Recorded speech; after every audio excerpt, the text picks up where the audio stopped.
One of my clients went from struggling to hit $10,000 a month to over $50,000 a month in just 9 months. And when I look back, there were 5 changes that we made that led to that growth that I want to go over in this video, as well as the next 2 things I want to do that I think could get them to $100,000 a month in the next 3 months. So when the founder came to me, the business was tiny, only doing about $7,000 a month. And their goal was very conservative. They wanted to get to $500,000 a year in 3 years, which we've now surpassed in about 9 months. What do we change? Well, the first thing we did was a CRO audit, which stands for conversion rate optimization audit. So the goal was to figure out how can we take the traffic you're already getting and turn it into more customers, right? Their conversion rate was low, which led me to say, okay, that's one of the biggest opportunities in the business currently. You have a ton of traffic. Traffic's not your problem.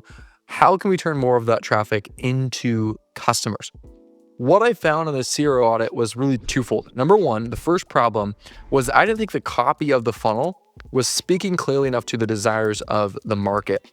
They were speaking to like the surface level desires, right? Like, oh, you want to achieve this goal, right? But they weren't speaking to why, right? Like, why do they want to achieve this goal, right? What's the benefit of the benefit? What's the benefit of that benefit, right? They didn't speak enough to the desired situation of the audience, right? Which really, if you boil down why somebody's going to make a purchase on site, it comes down to motivation, right? If you watched our 7 beliefs video, this is a belief of desire, right? Like if they don't have enough desire, if they don't have enough motivation, they're not going to pull out their wallet and ultimately make a purchase. That was number one, was they weren't speaking to the desire clearly enough. Number 2 is I thought they were getting too creative on the page, and they had a page structure, they had a funnel structure that was just different than what consumers are used to. And there's a general rule that customers trust places where they've shopped before. So like if you have a site that looks similar to, say your typical Shopify store, like True Classic or something like that, consumers in general are going to trust that at a higher frequency than if it looks like a store they've never shopped at before, right? They're noticing these small patterns of, oh, I've trusted this before. The package showed at my door, so this time I can trust it again. Because our conversion rate was lower, I wanted to model what works, right? So we went with a sales page structure that had been proven, changing the copy, adding in more language around the desire. They went from about $7,000 a month to $20,000 a month, right? So they had a pretty big jump by just focusing on that one metric. We also got them off of their old content management system, their website host I think it was called Duda or something like that. I've never heard of it outside of them. And we switched them over to GoHighLevel, which just gave us a lot more customizability over the funnel so we could build it the way we wanted it. So that was really the first 2 changes. Now, at that point, like I had just given them some like advice, like, hey, just go do these things. And they did those things and they got to around $20,000 a month. So then they came back to me like, okay, like we want to work with you. Now what do we do? So I was like, okay, like you're at 20. I think we can keep growing you. Let's focus on some more in-depth stuff. So when they came on board, the next thing we did was add OTOs or one-time offers. Now, if you have a checkout experience on site, meaning I can go to your website and I can purchase immediately, right? I don't have to speak to a salesperson. Adding OTOs is probably the single easiest thing you could do to increase your revenue by 10%. We've actually seen increased revenue by up to 17%. So what these are is after you check out, you probably have seen these before. After you check out, the next page is another offer, right? And actually, I got one of these recently from Paleo Valley. I was buying their beef sticks. The front end offer was like 30 beef sticks for $30, right?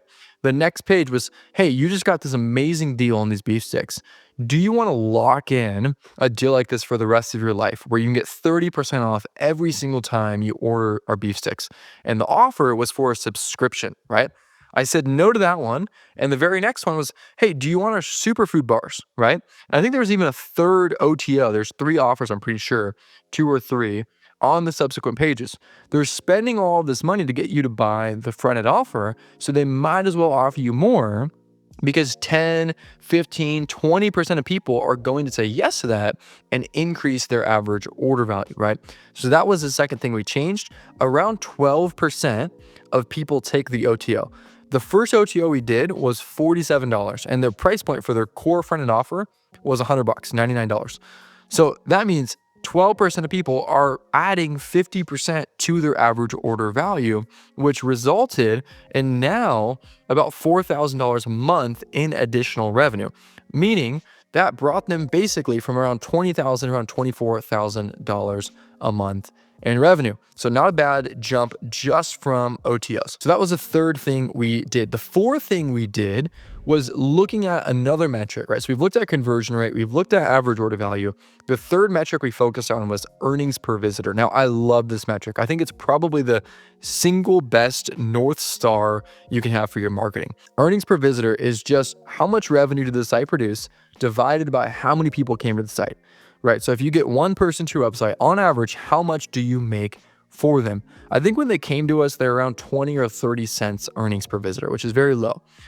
We wanted to see how changing the price would increase or decrease that, right? So my first thought was I actually wanted to double the price. I wanted to go from 99 to 197, right? Or 199. Because typically when you increase price, the perception of value also increases. Robert Cialdini talks about this in his book, Influence, which is a very, very good book. I'd definitely recommend it.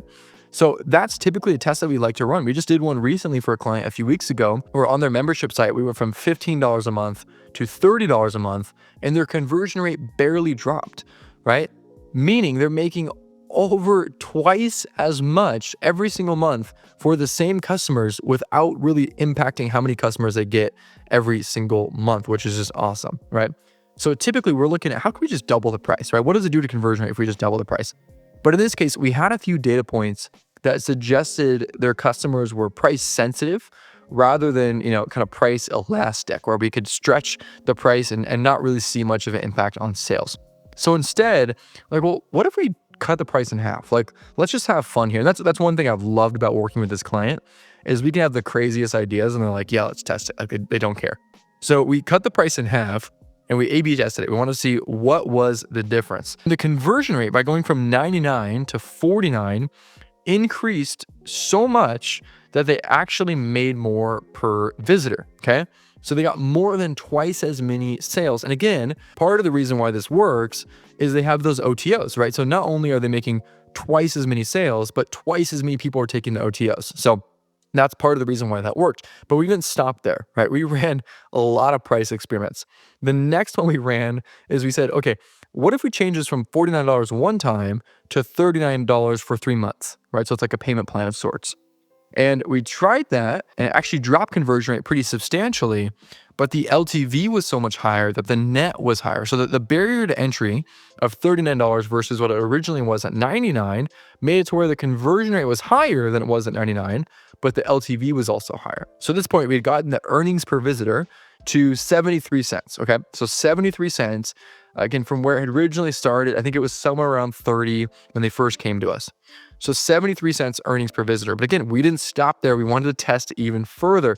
So we tested 39 times 3 versus 49 times 3, which was awesome. It had a major increase. It barely touched conversion rate. I don't even think we saw a noticeable difference in conversion rate, but it drove the EPV up way up from 73 cents to $1.07. And this is, I believe, before OTOs. So when you did the math on this, because they're getting tens of thousands of people a month, so that 34-cent increase in EPV might not sound like that much, but 38-cent increase in EPV. When you break this out from their traffic on about 65,000 people a month, that's $24,000 a month of an increase, right? Now, obviously there's some churn there. Not everyone pays the full LTV, but that's $500,000 a year in an increase, right? Which is pretty sweet.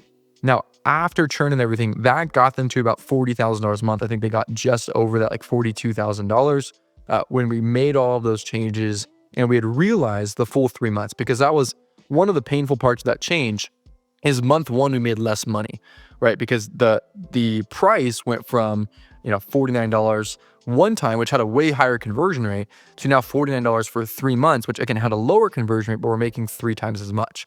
So it sucked for the beginning. I mean, it wasn't a huge drop, but still, a drop in revenue. But then on month 3, now you have 3 months of payment plans coming through and revenue, we saw the fruit of that labor. So that was awesome. Now, the fifth thing we did was add an additional offer that was a high ticket offer, high ticket in quotations, because it depends how you define it. This offer was $1,000 compared to the most expensive at, $150 before. But we added this for really one reason. We know there was a large demand of their audience for more one-on-one based coaching, right? They wanted to speak directly with the founder. They wanted his insight on their specific problems, and he got tons of questions about it, but we weren't selling it, right? So we made a very quick funnel where we allowed people to book a call. We trained up a salesperson super quickly. I sent them like a 45-minute Loom video. I was like, hey, here's how you conduct a call. Go out there and see what we can do. And his close rate was over 40% from day one. They really haven't even taken all that many calls, and it increased their top line revenue by 20% in just the first few weeks. So it's been awesome, but we've really had to throttle how many calls we can get because they just don't like the closer we trained up. It's only able to do part-time currently. So he's taking like 3 calls, a few days a week. So he's not taking all that many, but the close rate is awesome.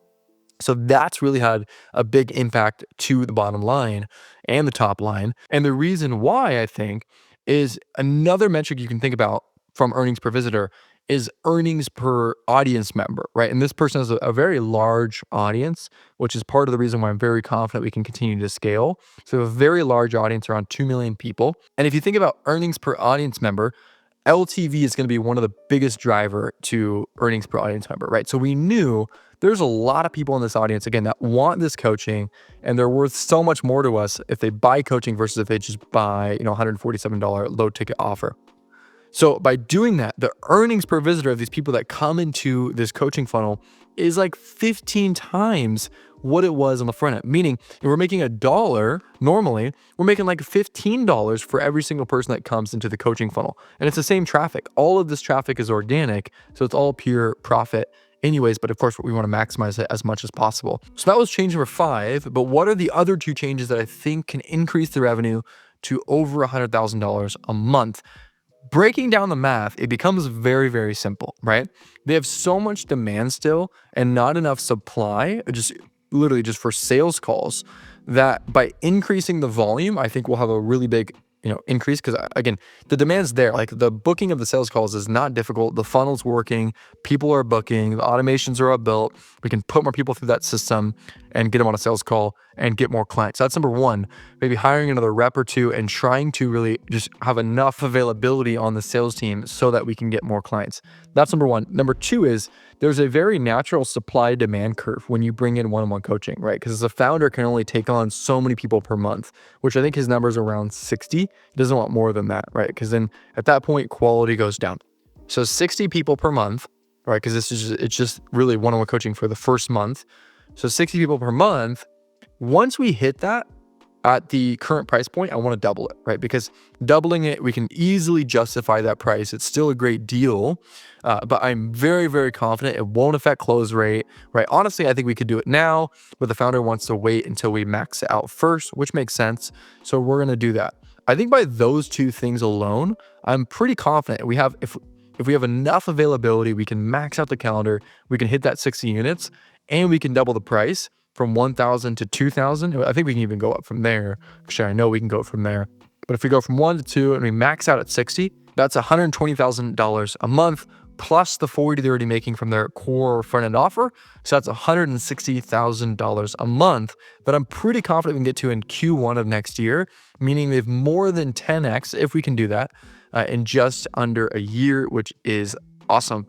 So these have been the 5 things we've changed so far, as well as the other 2 things that we want to change. And if you want to see what those actually do, and if that has an increase in revenue, like I think it will, drop a comment down below. If we get enough people interested, I'll shoot another video breaking those down in a few months. But if you enjoyed this video, YouTube thinks you'll enjoy this one as well, and I'll see you there.